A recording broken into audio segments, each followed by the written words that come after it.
All right, let's get started. So let's start with some definitions. My computer is acting so weird today, so I apologize if it's fluttering or acting wonky.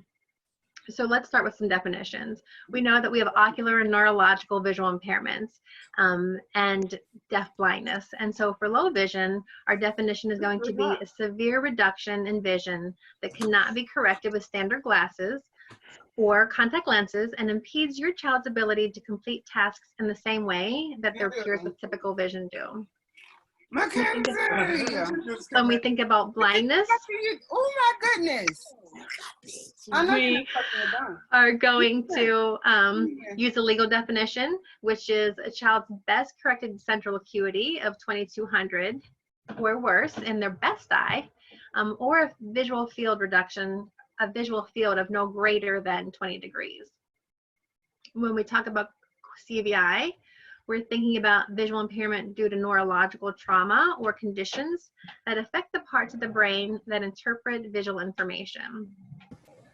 And then deaf blindness, we're going to consider students who have both an auditory and visual impairment, the condition of which impedes communication and learning needs in ways that require special education and related services beyond that of students with just vision or just hearing loss.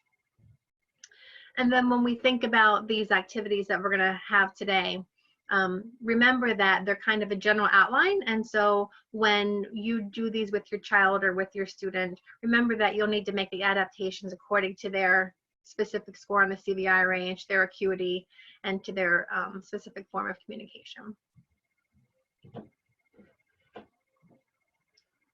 All right, so orientation. Orientation, when we think about orientation, we're referring to a child's ability to use their senses to know where they are in space. So say I'm in the kitchen and I want to go to the living room. How do I get there? The act of knowing how to get there is orientation. Orientation integrates perceptual and cognitive learning. And additionally, it integrates the sensory information needed for Let me try that one again. Integrating the sensory information needed for orientation requires conceptual development that includes, among other things, body schema, body-to-body relationships, body-to-object relationships, and object-to-object relationships. And those are hierarchy. First, we work on our own body-to-body, my hand on my head, my hand on my knee, my foot on my leg. And then we move to the next part of the hierarchy, which is body-to-object, my back on the wall, and then object-to-object relationships, which would be the book on the table. And when we're maintaining our orientation, we need to be able to integrate spatial updating. We need to have an appropriate environment. We need to have sufficient time to complete routes and maintain our orientation in that environment along that route, as well as we have to have a conceptual understanding of objects and how they relate to space. When we think about mobility, we're thinking about the physical movement of our bodies.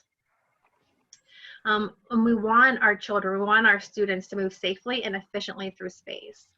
And mobility doesn't have to necessarily be walking. It can include walking, it can include crawling and running and rolling, all of those things are kind of for mobility. O&M is important, right? We all know that, or we wouldn't be here. And it provides our children with the skills needed to explore and interact in their home, in their school, and in their community environments. Research shows that when our children with visual impairment increase their feelings of safety, they increase their feelings of safety when they develop a greater understanding of their environment.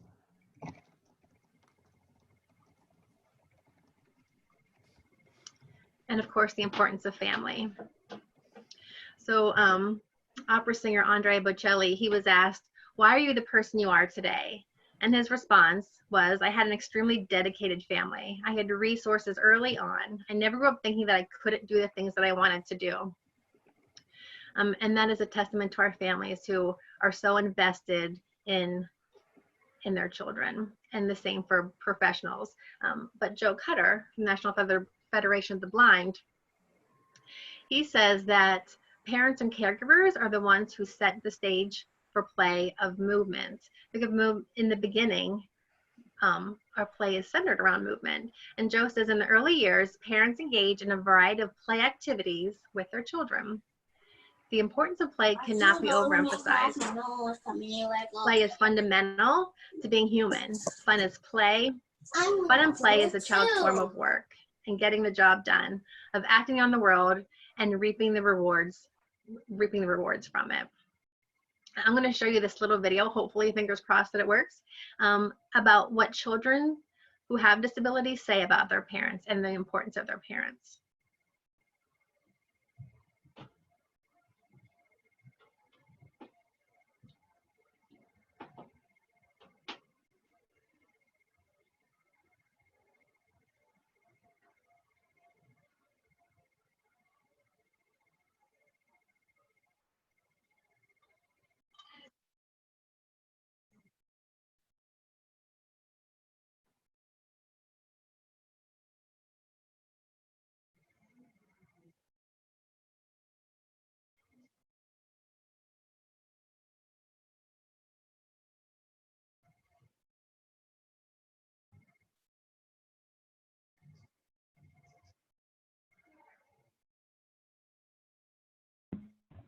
Becky, we're not getting the audio. Yeah.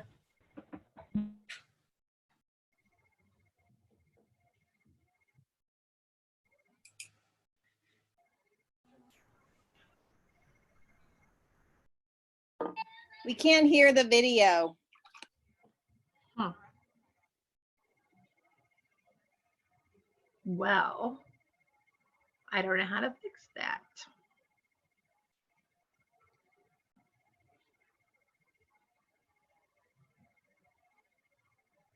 So I don't know how to fix that. So I'll give you just a perception. I'll give you the outline of that. The participants are saying their parents always believed in them and always pushed them and always told them that they could do the things that they wanted to do. And what the children want their parents to know is that it's okay to take a day off. It's okay to rest. It's okay if every goal isn't met. And mostly the children want to know that they acknowledge how hard their parents have worked to get them where they are today, and that they appreciate everything that they've done for them. That's the importance of family. And if you want to really look at that video, it's an awesome video. Maybe Sherry can pop that that address into the chat box for you to look at later. Let's jump into the sequence of skills for mobility. We start with reflexes. We start with reflexes, which are involuntary movements or actions that are essential for survival. And they can include sucking or blinking.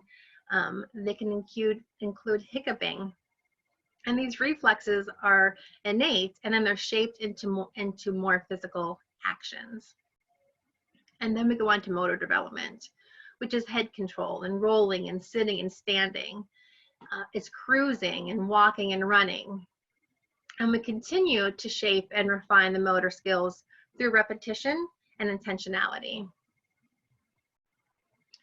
After our kids are up and moving, then as needed, they might need a mobility device or a mobility tool.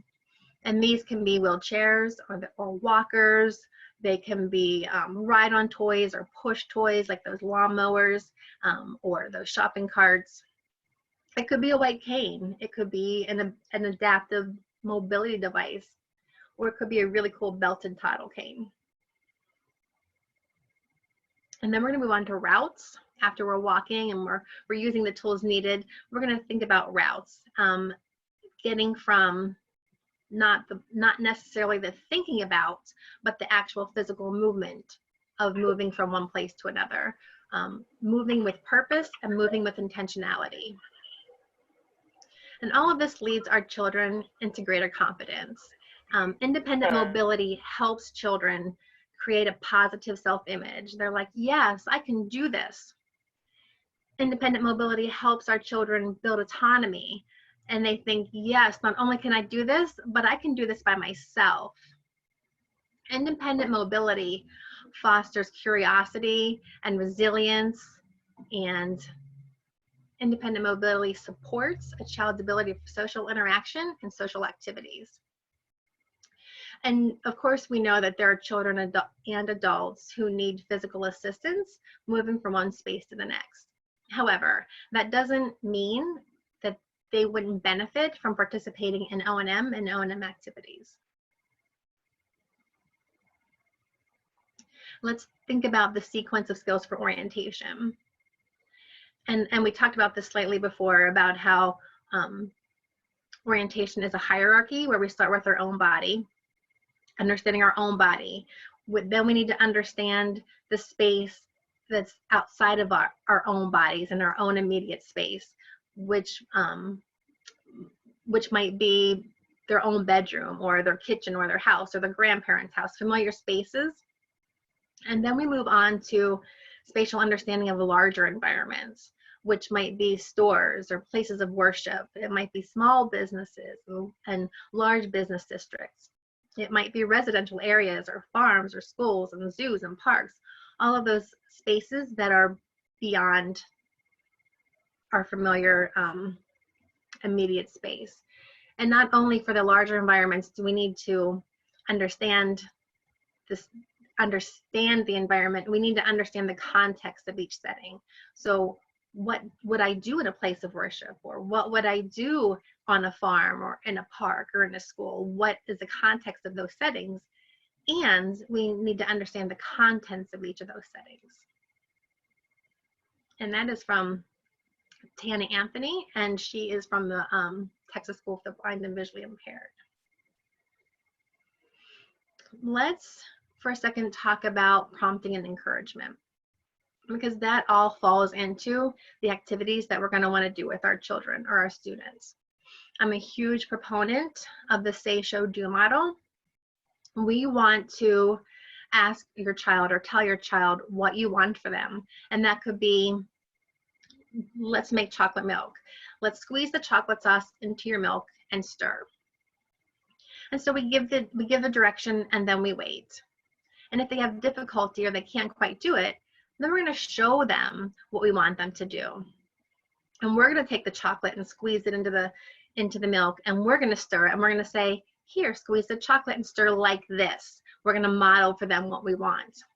And then we're going to ask them to do it again. And then if they still have difficulty, they still can't quite master that task, then we're going to help them do that hand under hand. And that's the next little bullet there. Hand under hand is so much more important than hand over hand. When we provide hand under hand prompting, we're still giving our child the control of the environment. We're still giving them the option of taking their hand away if they can't manage all of the pressure of completing this task. And then we can wait for them to come back. But hand under hand gives our child the control and the ability to guide what's happening in that interaction. When we encourage our children, it's great to say good job, but it's even nicer to say you did it. You squeezed that sauce, that chocolate sauce, into your milk. I like the way you picked up all your toys and put them in the bin. If our child is working really hard to complete a task, but they didn't quite get it, a great encouragement is, I can tell that you gave that your all. Next time, maybe we can look under the couch for your toys when we're cleaning up. Where I'm really proud that you didn't give up. Maybe we didn't do this just the way we wanted, but I'm so proud of you for not giving up. And there's always, let's try again tomorrow. I'm so proud of you. Let's try this again tomorrow. One of the things I do, just to kind of go back there, that is always helpful for me and my students at the end of an O&M lesson, one of the things I say to them is, what was something that was really easy about this task? And they might tell me something that I didn't expect or something that I did expect. But then I say, what was hard? What was the hardest thing about this? And again, sometimes I'm surprised because it might look like it looked like they did the task so easily, but in their head they struggled. And that's a great communication that we can have with our children, just to find out their perception of how the activity went or the lesson. And then I always follow that up with, you did a really great job of scanning today, and I noticed that you saw all of the cars that were coming, but what I noticed that you need to work on is initiating that crossing at the right time, something like that. All right, so let's talk about some foundational skills of O&M, because before we get out onto the street, before we pick up that cane, or before we plan the route, we need some really great foundational skills. And those skills start with these things, with colors and shapes and following directions and sound localizations and textures. So let's talk about some activities that will help us do that. Let's talk about color. So a game we can play is Color Scavenger Hunt. And it's really looking around your house and finding things of a specific color. And so we might want to put out 4 sheets of construction paper and ask our kids to go find things of that color. If our child or our student is in phase 1 CVI, we might decide to only use one color, their favorite color, and then give them that sheet of construction paper, or give them a bowl, of a yellow bowl, and say, we're gonna find things that are yellow. And then take the objects and put them in a place where we know that they can see them. So perhaps it's 3 objects, and one of those objects is on a shelf where nothing else is there, and there's a nice black background, and we have the light shining on that, so that we're supporting each aspect of each characteristic of a CVI. For our kids in phase 2, we might decide to do 3 or 4 colors, have our construction paper, but before we start the game, as the adult, as the parent, as the teacher, we might decide to collect 5 items of each color and preview them first with our child or our student. And so we might take the yellow banana and the frog and the apple and the ball and bring them to our child and talk about the function, the object, the salient features of that object. And then after we reviewed them, then take them, put them back where they belong, and ask our child or our student to go find them and bring them back and put them on the correct paper. For our students in phase 3 CVI, we might decide to just say, go find something yellow. Or we might decide to take some photographs, take some pictures of the objects, of the colors that we're searching for, and show our child the picture and ask them to go find it, and then bring it back and put it on the correct color paper. For our kids with low vision, we might decide to give them a bowl or a cup and send them out in the house to find things that are the same color as their bowl. And making sure that we're putting the objects within their line of sight, within their ability to find, to reach it, to see it and to reach it, and to bring it back. For our students who are deaf-blind or have a dual sensory loss, we want to make sure that we're providing a nice foundation of language. We want to make sure that we're providing them the sign. We might sign yellow, and then pick up the yellow piece of construction paper and sign yellow, and then tell them that we're going to go find something yellow. And together, go find something yellow and match it to the paper and say, look, they're both yellow, they're both the same.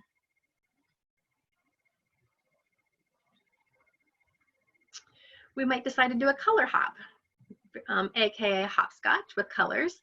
And so remembering that if lots of our children, especially with CVI, have lower field issues. And so we might need to make the boxes bigger or farther apart so that our children are able to see them better. And if we make our own sidewalk chalk or our own sidewalk paint, we can always add glitter to it to add that little property of movement.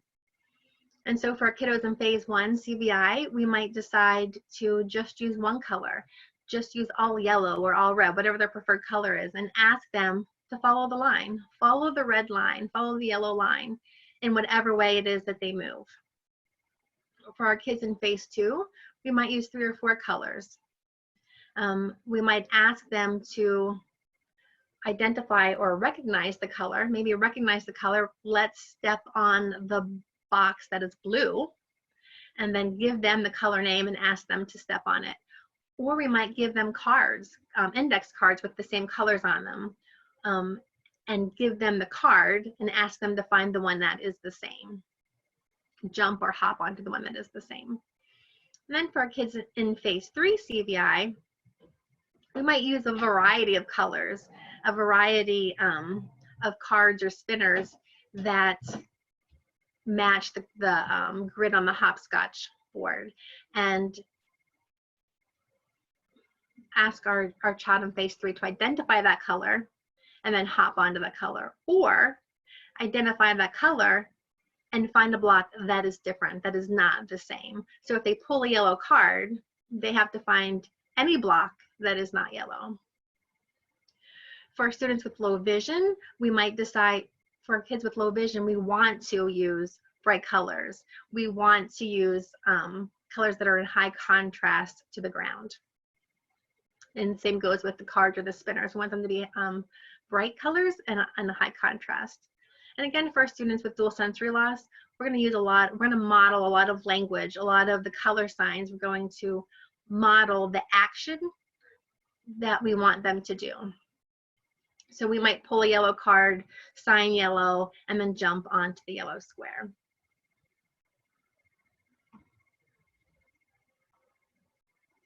We can think about colors in books and videos about colors. And so this first book that I pulled up here for us, my color flip book, it is a free printable, and it's there again. If you like it, we can put that address in the comment box. So for our students who are in phase 1, we might have the book available, but not necessarily have that as our main prop. We want to have the crayons or the markers that match the picture in the book. And so we're going to present that. We're going to talk about reading my color flip book, but really when we're doing that, we want to show them the actual object. For our kids in phase 2, we are going to pair the book, the picture in the book, to the crayon or the marker that matches. And then for our kids in phase 3, we are going to ask them to identify the color on the page, and go through the book, look at all the colors, identify those colors, and then sequence the crayons in the same order that they appeared in the book. And that's an awesome early mapping skill, that sequencing, remembering and then sequencing how those colors appeared in the book. For our kids with low vision, we want to make sure that we are making the print or the picture large enough for our kids with acuity issues, or just the right size for our kids with visual field deficits, because we know that if our child or our student has a field loss, making it bigger doesn't necessarily make it better. For our kids who are blind, who have no vision, color is still an important thing to talk about. We're of course not going to ask them to identify colors or jump on the yellow block, but we can talk about color in the forms that they are going to come across in regular conversation. And then again, for our students with dual sensory loss, we're going to model, we're going to pair, we're going to match, and we're going to provide some really great foundational language for them. Dr. Seuss's Book of Colors is a great video on YouTube. I won't turn it on for you guys since apparently my audio isn't working. But again, it's a really fun one to view with your kids. Let's talk about textures. Another great activity for building foundational skills. So we have texture boards and matching texture matching cards and texture rubbings and texture sortings, all of these kinds of things that we can do to really explore textures.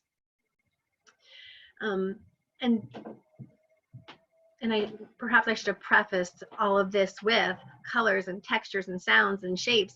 All of those things are important when we are when we're completing orientation and mobility routes, right? We have to be able to know the difference between the sidewalk and the grass, the texture difference. We have to, when we can, we want to use those color cues as anchors.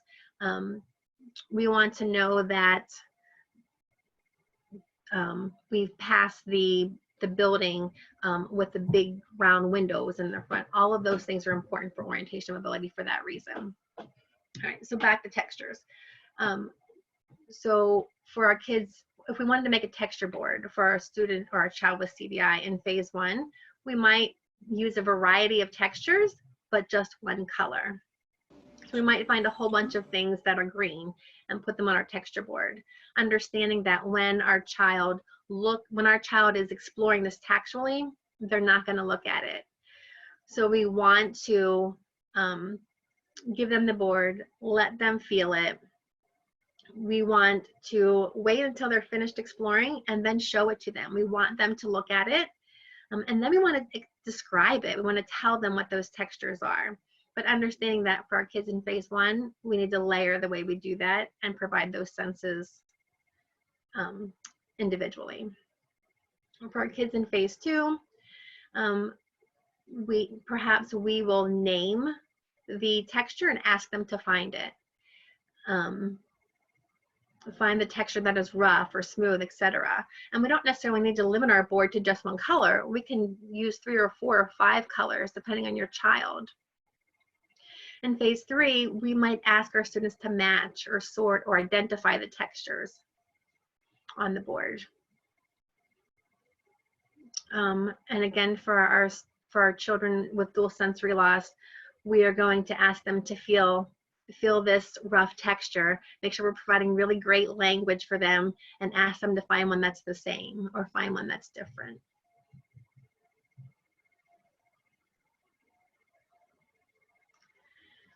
For continuation of textures, we can do texture collages. So creating a picture out of a variety of different textured materials. Maybe we'll set out some materials like textured papers or paper scraps of materials, maybe some objects from nature, maybe some small metal washers, or big metal washers, cotton balls, and old pieces of puzzle, all of those things that we can give to our children and ask them to use that to create a work of art. We might want to add texture to our finger paint.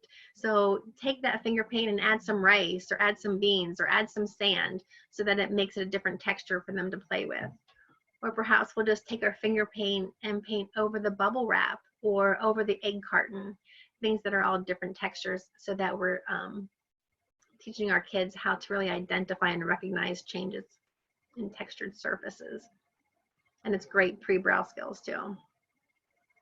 And sensory bins, I think every single one of us has at some point used a sensory bin.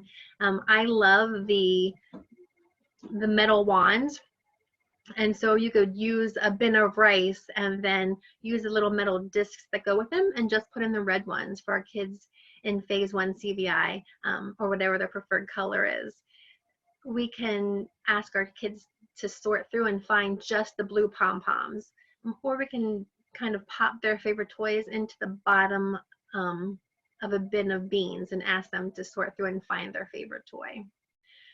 We want to make sure when we're exploring textures with our children that we don't surprise them, that we just don't take their hand and plop it into some cold, wet, riced up kind of finger paint that is going to be aversive. We want to make sure that they can expect, if it's going to be warm or cold or wet or dry, that they can expect that and be ready for that. We might want to take our kids on a texture walk.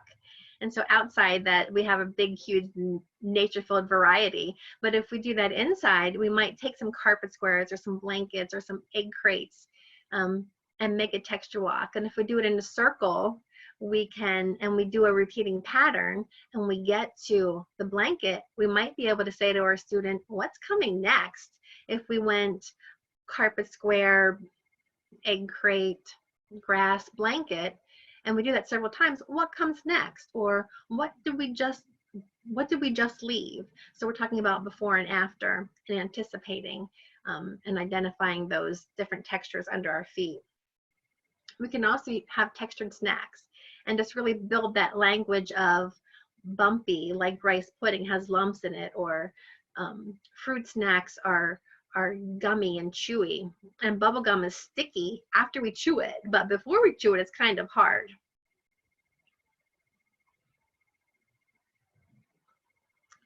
Let's think about shapes, and shapes are very similar to colors in the way that we can address them.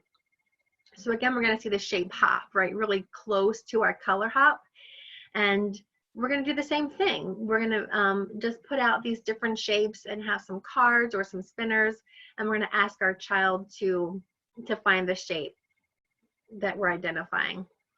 Show them a card with a triangle and ask them to find a triangle on the ground. Or show them a circle and say, step on anything except a shape that is a circle. Or if we're playing inside, we can use that painter's tape and make the shapes on the floor and toss the bean bags. Toss the bean bag onto the triangle, onto the diamond, onto the heart, onto the rectangle. Again, modeling and addressing the colors and the spacing and the time for latency and complexity, basing all of that on where our specific child or student is.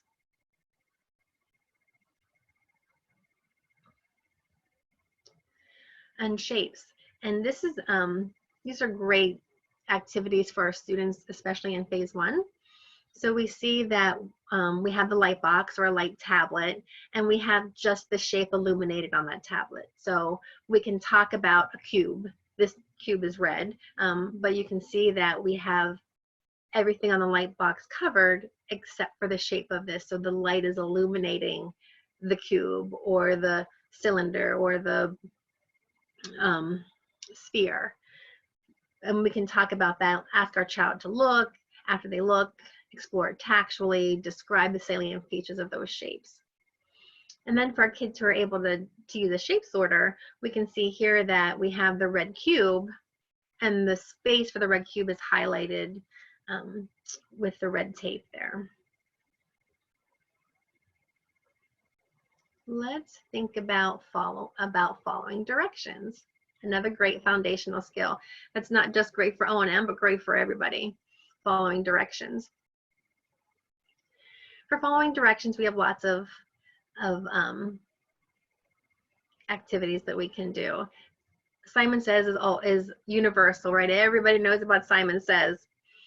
And so when we're thinking about Simon Says, again, we want to consider, when we're asking our child to do movements, we want to consider where they are along the hierarchy of spatial understanding. So can they complete commands that are just body to body, or can my child complete commands that are body to object or object to object? So we want to make sure that when we give a command, it's within their spatial understanding. Or if we give one that's just beyond, we want to make sure that we're modeling that for them really well. For this really fun grid on the floor, we could make a grid like this on the floor, or we could do it on a table or on a tray. Use rope on the floor, or maybe wiki sticks on the table. And then we can either start on the bottom left and then roll the die, and then however, let me back that up. Draw a card, and the card gives us the direction. We're going to go left or right or forward or backward. And then we roll the die to tell us how many steps we're going to take forward or backward, or move our piece, if it's on the table, forward or backward until we get to the top right. Or perhaps we're just going to make this grid and follow the directions where we step. So the first square might be forward, and then the second square says go right. For direction following, we can use stickers and dabbers. So we might want to give our child a piece of paper and ask them to put the green sticker on the top left. You can read there the orange sticker on the bottom right, or the pink sticker in the center. And for our kids in phase 1, CVI, perhaps we want to make sure that we're giving them the directions within their motor ability. But we might also just use the dabber and provide that hand under hand assistance and say, we're going to put this dabber, we're going to put a red mark on the top left of your paper. And so tell them what we're going to do. If they need help, we're going to help them hand under hand to do that. And then after they do it, we're going to pick up that paper and we're going to show them what we did. Remembering that our students in phase 1 cannot integrate looking and listening and touching all at the same time. So again, we want to do those directions. We want to facilitate that activity in whatever way they need. And then we want to show them the product after they've done it. And that will work with stickers or dabbers. One of the higher kind of skills is the do as I say, not as I do game. And so we want to give a command, but we want to model a different action. So it might be stick out your tongue, but we tap our head, right? So we want our students to understand that we want them to do what the command says, not what our action is.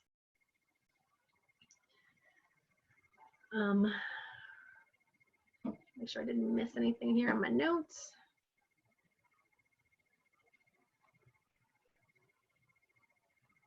All right. I'm doing a lot of talking, so anybody has a question, please jump in here. Let's think about listening skills. The after game. So the after game was something new to me when I was looking for games to talk to you guys about. And so the after game is really a process, right? So we're going to give a direction.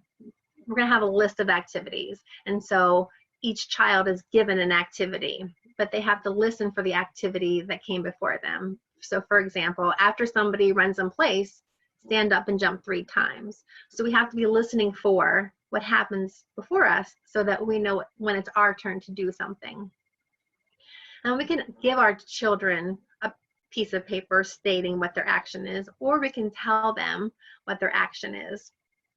And the directions can be modified to suit any child's level of physical activity. And so the parent or the teacher might start by running in place. So they're going to run in place. And then let's say our student who has phase 1 CVI, their action might be pressing a switch, right? So so for a student in phase 1, their part is after someone says, Mary, press your switch, Mary will lift her hand and press her switch. So after someone says, press your switch, go ahead and press your switch. That's for our student in phase 1. For a student in phase 2, we might use verbal cues. We might use a physical cue, but we might also use a verbal cue. So perhaps for a student in phase 2, their direction would be after someone says yippee, you clap your hands 4 times. So they're listening for somebody to say yippee and they're going to clap 4 times. For our students in phase 3, again, we might use verbal cues to do the same thing, but our students in phase 3, perhaps we're asking them to visually look and interpret. So if it's a small crowd and it's not too complex, then they might be able to use their vision to see that somebody is taking a bow, or to see that somebody is flapping their arms like a chicken, so that they know when they see that and they interpret that information, that they can then whip their hair back and forth. And we all know about hot potato and musical chairs and how listening to that directs the activity. And so for our kids with dual sensory loss who might not hear that music playing to know when to stop passing the potato or finding their seat, we can use the light switch. So when the light's on, we're going to pass the potato or we're going to walk around the chairs. But when the light goes out, that's when we know whoever's holding the potato is out of the circle. Or if you didn't find your chair when the light turned off, then your turn is over.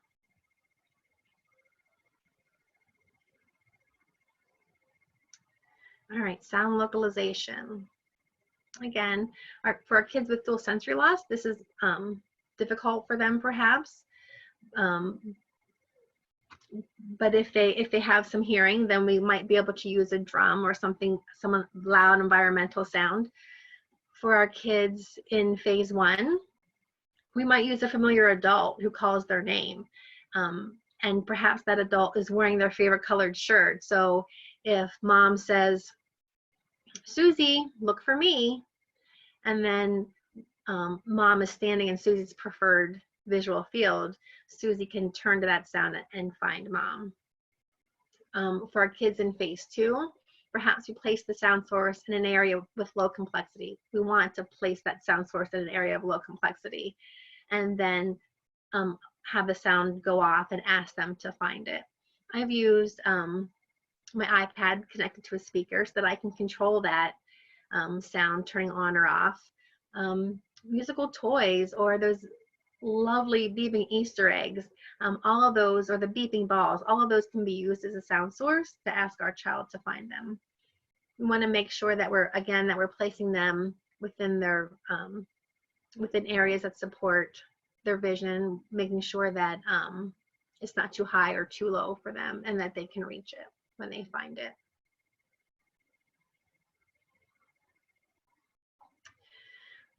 Activities for building mobility skills. So after we've kind of worked on those foundational skills, then we can start thinking about some actual mobility skills.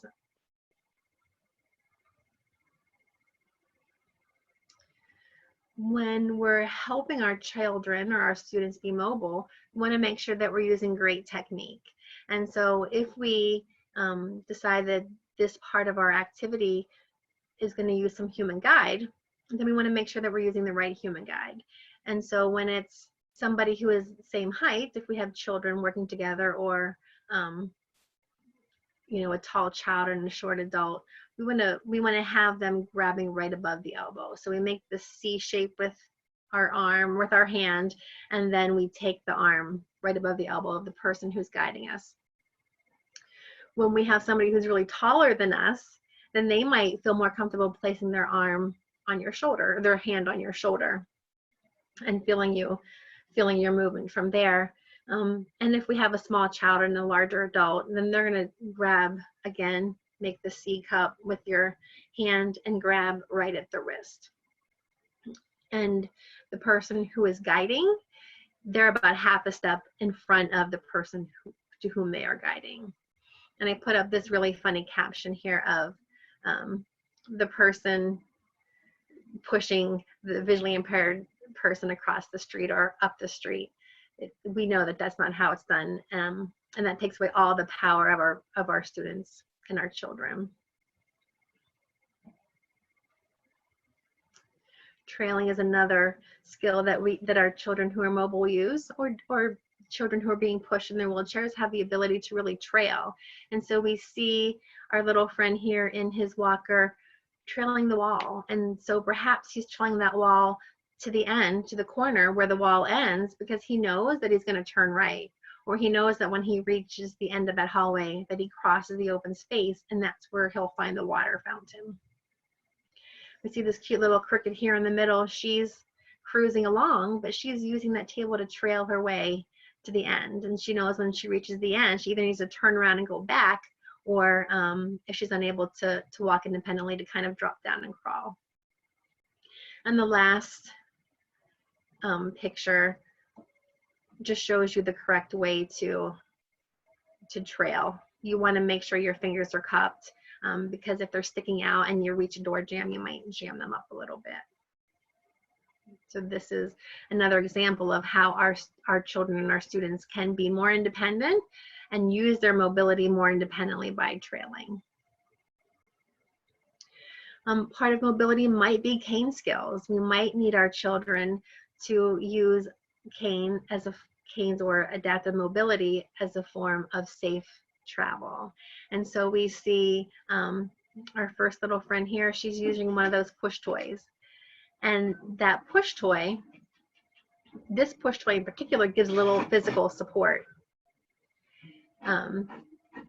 But we see our little friend here in the center, she's using her cane to find a drop off in the truncated domes. And even our little guys in wheelchairs here at the bottom can use a cane to find those drop offs. And our little friend over here in the bottom left, she is wearing a belted cane. So cane skills can, and our friends up here who are walking and chatting and having a good time as they are mobile. We think about routes whenever we're thinking about mobility. And again, not so much the orientation piece of completing a route, but the physical aspect of being mobile from one place to the next. So within our own home, I need to travel a route from my bedroom to the kitchen for breakfast. So how do I physically move from my bedroom to the kitchen? How do I physically move? What is the way that I get from the monkey bars to the swing set and I'm on the playground? How do I physically move from that place to the next? We might think about bus routes. I need to go from my house to my work. So what if I need to take the bus, what is the route that the bus will take? How do I get to the bus and what is the route? And of course, the family minivan is another way to complete a route. We get in the car at our own house and the car takes us from home to grandma's house. The physical movement from one place to the next. Let's consider activities for building orientation skills. So we now have talked about mobility and completing routes and the safest way to travel, the safest way, the most efficient way, and the safest way to travel, physically travel from one place to the next.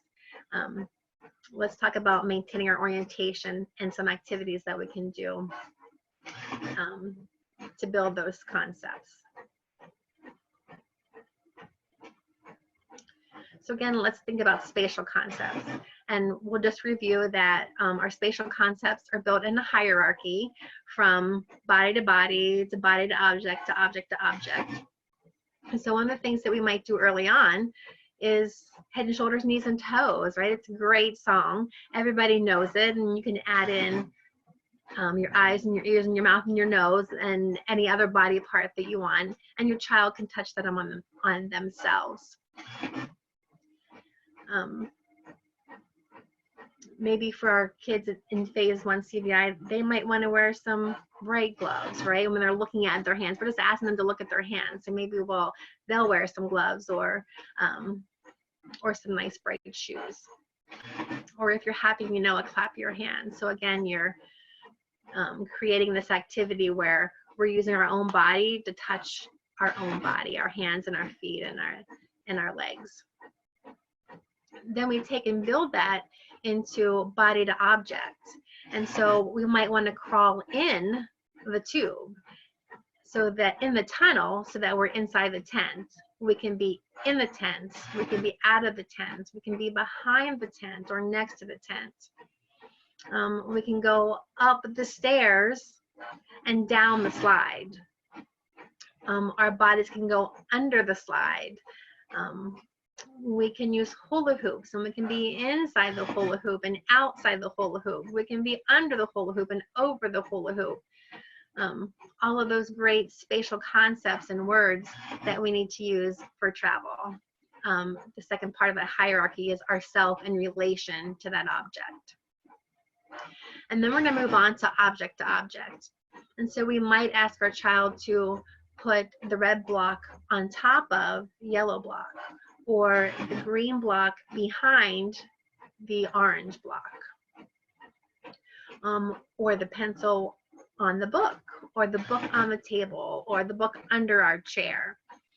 We might ask them to put the spoon in the bowl.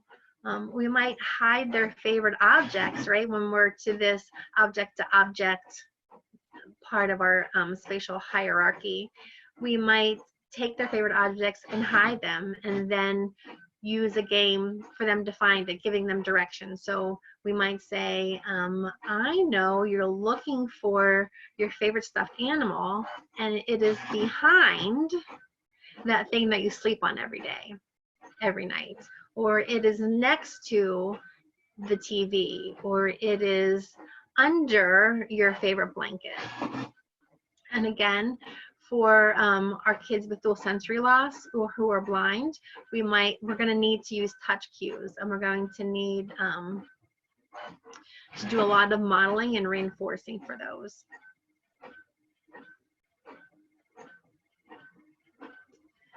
We're going to think about directionality and laterality. I've always kind of used these terms interchangeably, but they're actually two different skills. And so laterality is the internal awareness of space located to the right and left of midline of our own body. So for laterality, it is left and right in relation to ourselves.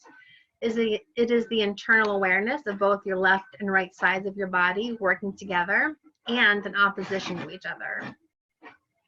Our sense of laterality begins when we're a baby, when we're crawling on the floor and both sides of our bodies need to work in tandem to create that hand-knee reciprocation.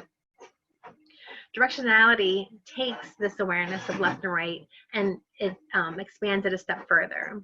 So for directionality, it's our ability to take the concept of left and right from our own space beyond our fingertips. So directionality is the ability to see right and left on others and on objects and environments, right? So it might be the milk is on the left side of the second shelf, or the car is coming from the left side of the intersection. So understanding that left and right on somebody else is different than left and right on myself. We want to be sure to use terms left and right throughout our day. So we might say to our child, your bracelet's on your right hand, or put your right arm in your shirt first, or you're holding the spoon in your left hand, or the chair is on your right side, or grandma's house is on the left. When we pull on the street, grandma's house is going to be on the left side. Using all those words every day.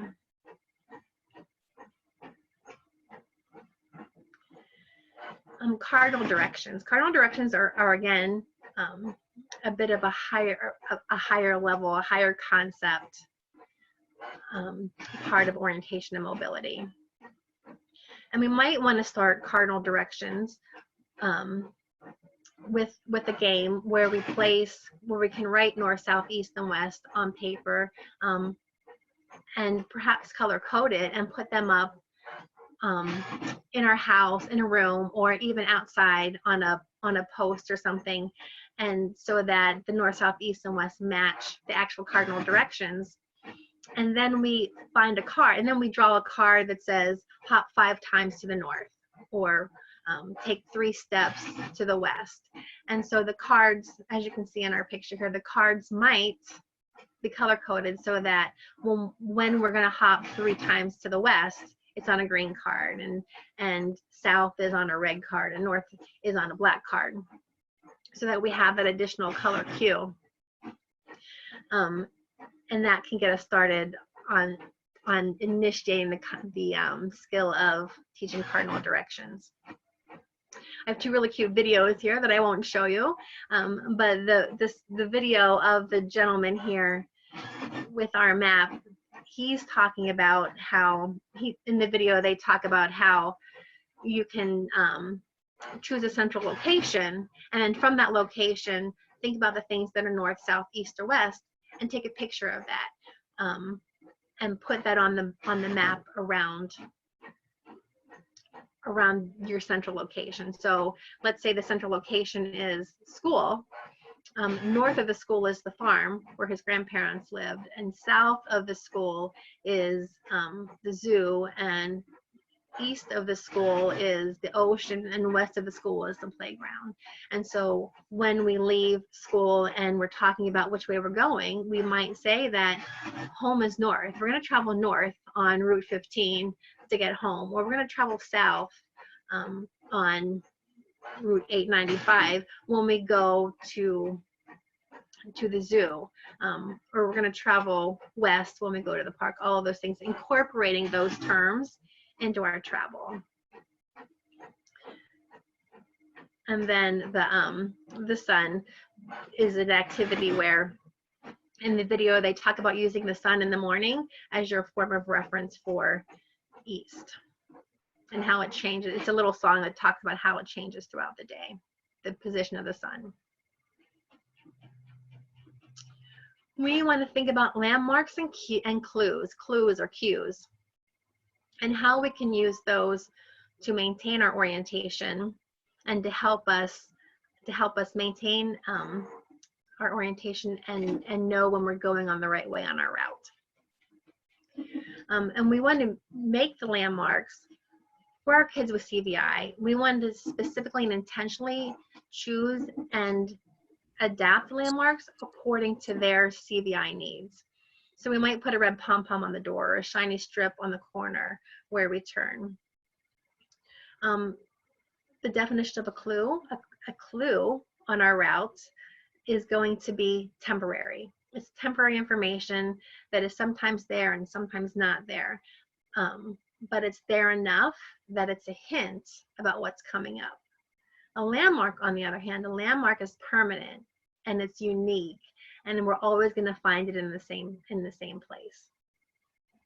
Both clues and landmarks encompass all available sensory information. So we're going to use auditory and tactile and olfactory and visual cues and clues and landmarks to help keep us oriented on our route and to confirm the landmarks or clues on our route.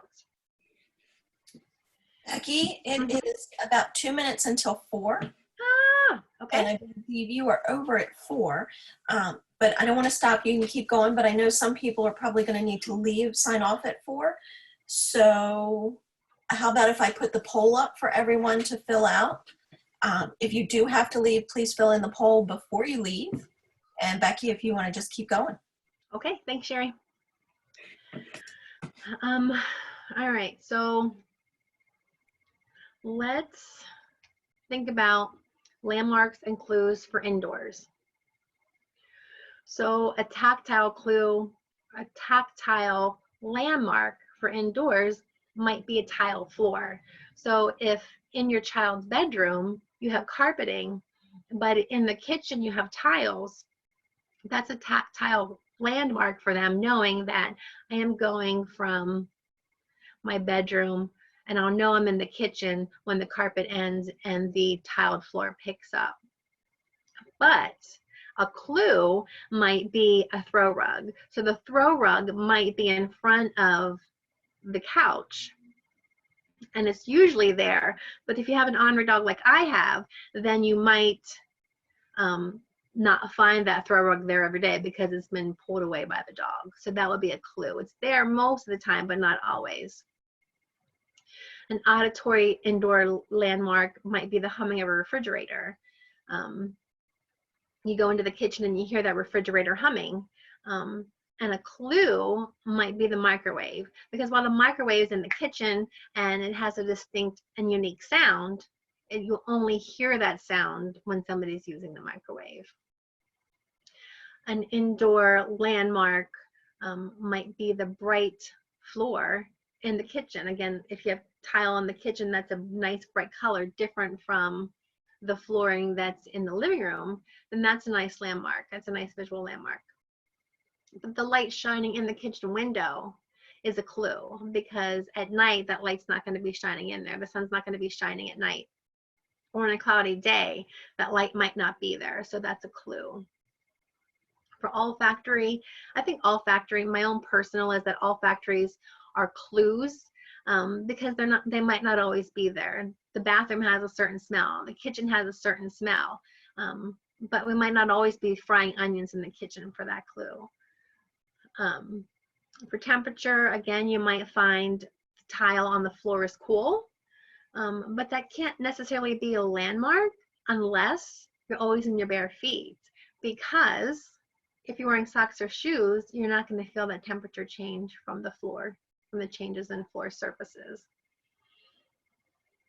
When we're exploring landmarks and clues and we're identifying them with our children, we want to just really explore that room with them. And we can do that through child-driven exploration or through systematic exploration. And so it might be that your child doesn't want you to really lead them. They want to explore on their own. And you can do that and really talk about when they find something, when they stop on something, talk about how it's a landmark or a clue and how they can use that to help find their way through the house. For systematic exploration, if you really want them to understand something and you want to make sure that all of the important areas are covered, then you're going to start with the perimeter around the room, find all the things there, and then you're going to move to the middle. We're going to make sure that we label and explore all the items that we find. We want to talk about the function and the salient features and the purpose of those landmarks or clues. And we can repeat that for each room in the house. Sometimes you might need to add a landmark or clue for your child to be more independent. So you might want to put a red pom-pom on your child's bedroom door, or some corrugated paper near the door handle, so that when they reach for the handle and they feel that corrugated paper, they know that that's their room and not their brother's room. When we think about landmarks and clues outside, a tactile clue outside would be a change in environmental surface, such as a drop off to the steps in front of the house. The steps that lead to your porch, they're always going to be there. They're a landmark. Or the drop off from the sidewalk to the street. So, and that could be a clue or a landmark depending on the situation. So it's really experience driven. If it's the steps that go, like again, the steps that go from your house down to the sidewalk, that's a landmark. But if it's the drop off from the sidewalk to the curb, that might be a clue, because there are lots of places that have drop offs. I'm just going to get this pole out of the way.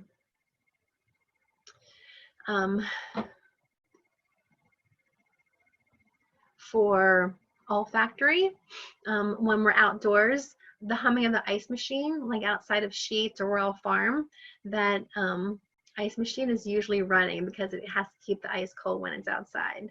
And so that would be a nice landmark. The equipment sounds from an auto mechanics store, that when you're walking from home to the park and you pass the auto mechanics, that sound is more of a clue, because they might not always be using the compressed air machine to make that fun sound. A lot of times they are, and when you hear it, you know what it is, but it's not necessarily a landmark because it's not always consistently there. Cars moving on the overpass is going to be a clue, because during rush hour, you're going to hear constant cars moving on the overpass, but at 2 in the morning, it might be an occasional car on the overpass. For a visual landmark outside, might be a really bright overhead awning, like the one on the corner here. The outdoor picture on the top right of our landmarks and clues. We can see that this awning is different than the other awnings. It sticks out farther and it's lower. This corner on this bank is rounded, and so that's a landmark because it's different from the other corners that are pointy. We could use a statue as a landmark. However, the sandwich board signs that businesses put outside of their door, you know, the kind that kind of fold up and come in at night, that's a clue. Because at night it's not there when the store is closed, or if it gets bumped over or knocked over, it's not going to be there. Most of the time it's probably there, but maybe not always. Olfactory, outside, we might have the bakery. The bakery smells delicious, and most of the time that smell is going to be there. But if you're walking toward the bakery and the wind is taking that scent away from you, you might not be able to smell it. Same thing with gasoline. The nail salon is another great one, or restaurants. All great olfactory clues, but they might not always be there. For our students with dual sensory loss, this might be a great time to introduce haptics. So really talking about how we can use our body to talk about things in the social environment.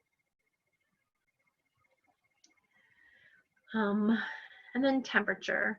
So if we're out in the community and we're at the Sheetz and they have a walk-in cooler, there at that specific Sheetz, that walk-in cooler is going to be a landmark.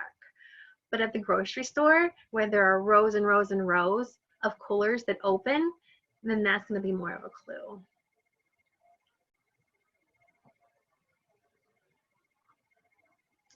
Mapping. Let's talk about mapping. So maps can be object-based. They can be used on backlit surfaces. Maps can be three-dimensional or two-dimensional. They can be physical representations of a route or a space, or they can be cognitive representations. They can be mental representations. At an integration level, cognitive representation of space involves envisioning your destination. It involves spatial memory, inference skills, and the ability to adjust your spatial perception as you move through space. Maps are representational. They can be used to help your child locate a landmark and salient features in the environment. They can help to build temporal concepts, order, sequence. They can help to build time and space concepts. And they're intended to help our children be proactive in O&M. And so many of my students, and I'm sure so many of your students and children, have anxiety related to traveling in unknown spaces. And so understanding maps and sequencing and order and time space concepts, those are all tools that will help our children understand their environment better. And we know that when they understand their environment, they feel safer and are able to travel with more independence. Maps should be individualized, and they're great to make with your child or with your student. So here on our first page, we see that we have just single objects. And so we have a ball that might represent PE, the gym. We have a lunch tray that will represent the cafeteria. And maybe this yellow bin that we find on the secretary's desk when when we're taking the attendance up for the day. And so in the beginning, for our phase 1 kids, we might give them just this one object representation. But as we become more familiar with how maps work and using them throughout our lesson, we might say, we're going to travel first to PE, and then we're going to go to the cafeteria. So we might be able to use 2 objects on our map. Again, these are some examples of activities that are hopefully used in the classroom to represent activities and spaces, and we can further use that with our students to create routes and maps on our orientation lessons or in our home. Just some more examples of how we can do that.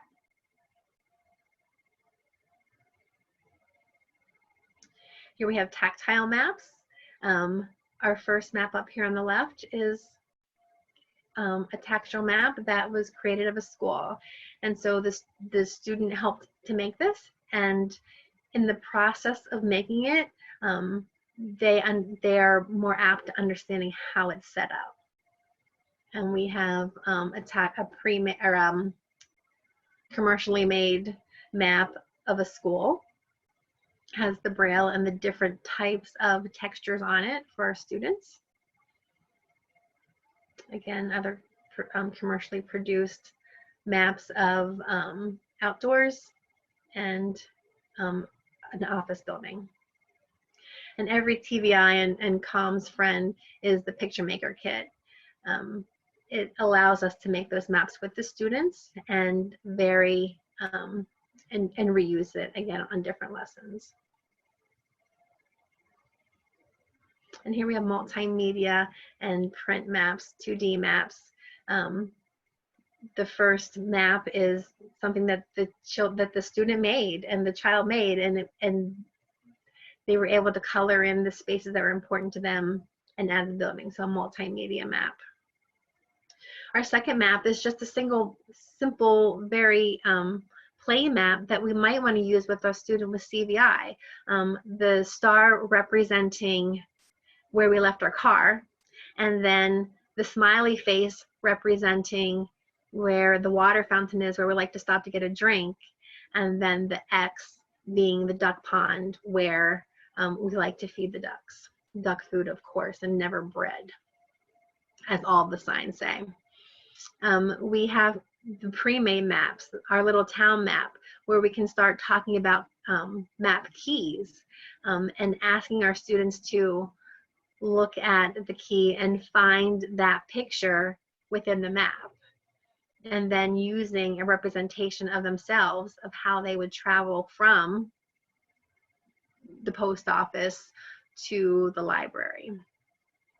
On the bottom left, we see a map that a student made. This is her map. This is what she did, and it made sense to her for our low vision student. And again, another pre-made map with a key that we can, if we're solely thinking about the recycling bin, we can use color as an anchor to color on those recycling bins. Great pre-map skills. Oh, and that's it.